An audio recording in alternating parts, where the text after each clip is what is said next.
Hi everyone, welcome back to our channel. Today, because of all the questions that we've got from everybody about Lilah's story, we thought we would do a little Q&A and answer some questions. We also thought we would introduce Lilah's siblings. Do you want to introduce them, Lilah? This is Hadley, this is Georgie, my puppy, and this is Porter. My name is Nora and I was a filmer. This is my dog, Tommy.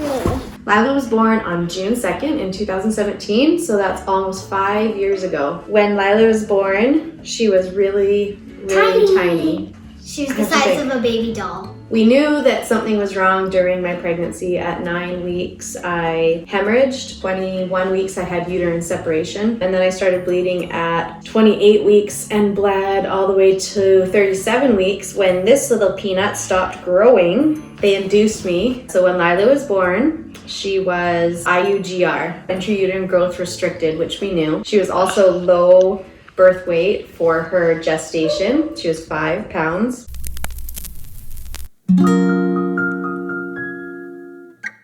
When Lilah was a month old, we almost lost her.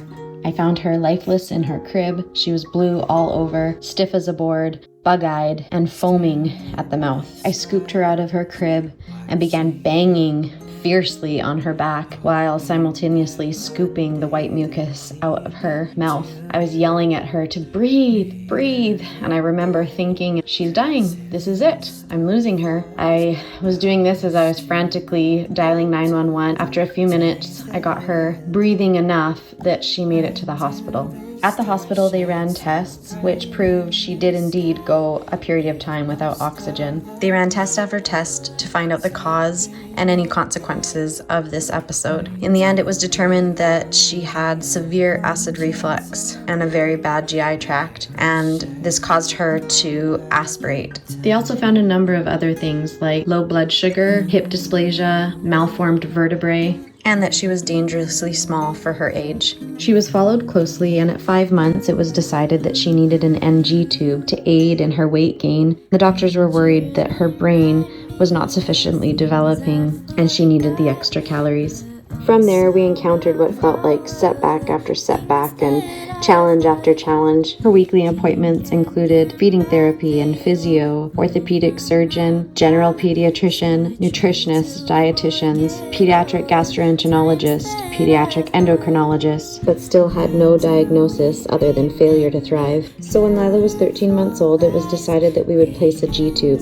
Her surgeon botched the surgery and we ended up with a stoma that leaked and leaked and leaked. My poor baby was miserable and it was taking such a toll on me.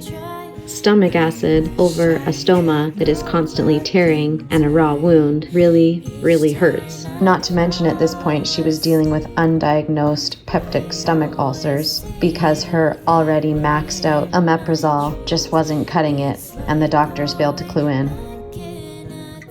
And then the pneumonia started.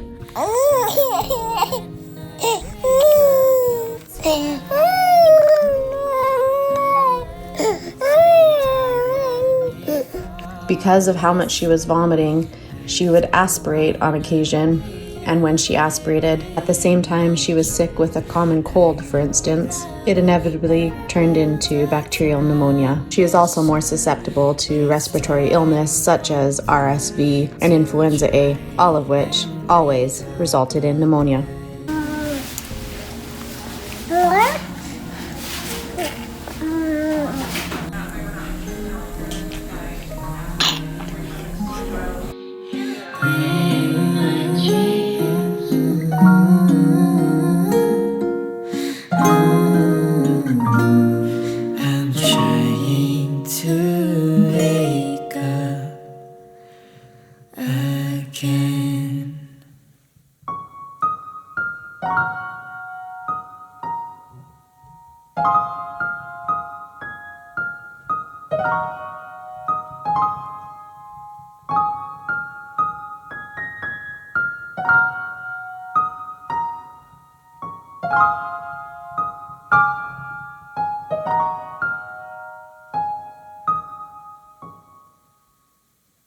Very recently, and thanks to a team of geneticists, Lilah has been diagnosed with a very rare genetic syndrome called GHI.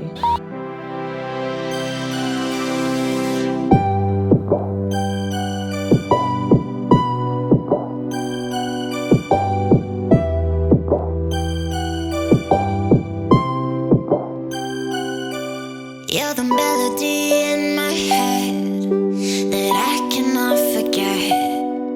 You're the only air I can breathe. Because of this diagnosis, we now have some answers we've been hoping for and a better idea of what the future will look like for Lilah. It's a new diagnosis, so we're still waiting to meet with a lot of professionals to discuss in further depth. At this point in time, Lilah is almost 5 years old, and we've been dealing with her medical conditions since she was born. So it's been a long road, and because of that, for us now, it's just normal. Our everyday life consists of taking care of Lilah and her special needs. And now, with the assistance of her medical team, her G-tube, her medications, the hospital, she lives a pretty good life. She definitely has been through and continues to go through more than any kid should. Growth hormone treatments is going to be something entirely new and add a whole new level of medical care to what we already do. Fun fact, there's only 300 people in the world who have the same syndrome as Lilah. I am the last kid too. The smallest and the feistiest.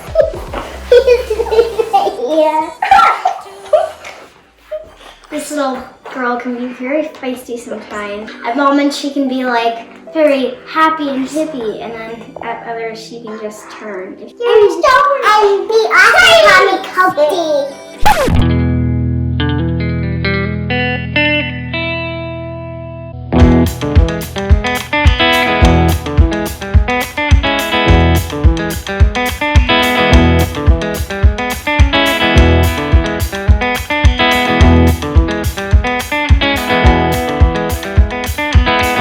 Coati is an animal that lives in Mexico. They're little small critters. They kind of look like raccoons. They take cereal boxes. Yeah, they kind of look like raccoons. They're very small and I'm feisty. Very small and feisty, and she's very small and feisty and never listens. And Coatis don't listen. She never listens, right? There's nothing I wouldn't do.